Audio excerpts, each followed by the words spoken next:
Hello students, this is Hema Miss. Welcome you all to Standard 7.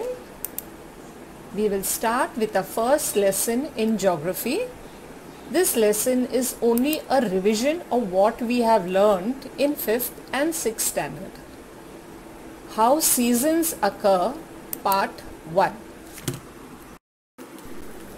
Students, you can see the earth moving round and round around a red axis. This red axis is tilted. It is little slanting. It is not straight. This axis moves from North Pole to South Pole. It is an imaginary line. The movement of the earth is spinning around itself on its axis is called rotation. It is moving round and round itself. The earth rotates from west to east and it takes 24 hours to complete one rotation around itself. Students, how many hours are there in a day?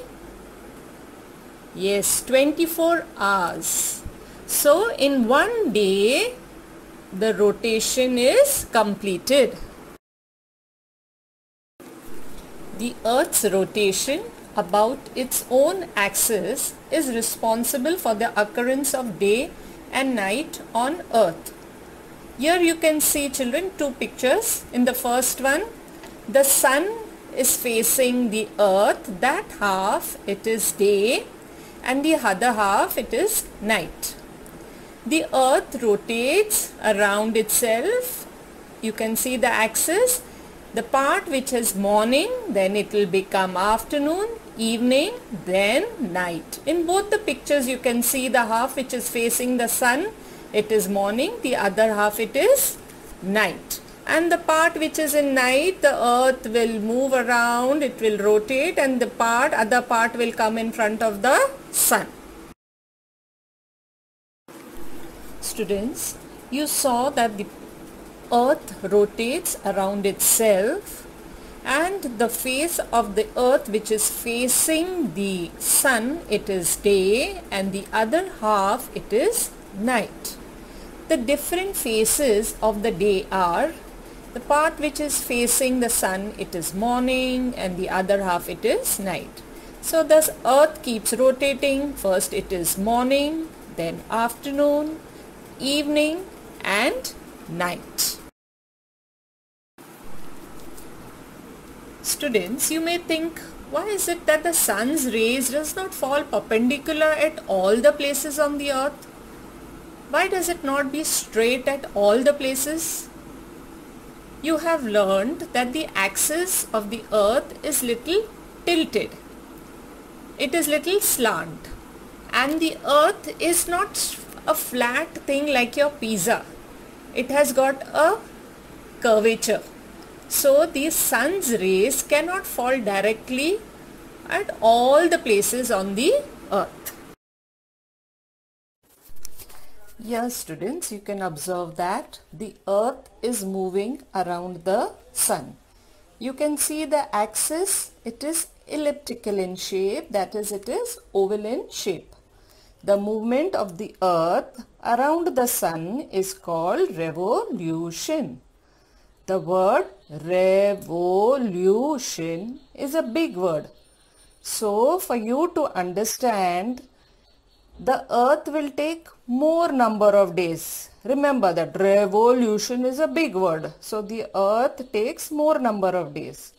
So the earth takes 365 days and 6 hours to complete one revolution.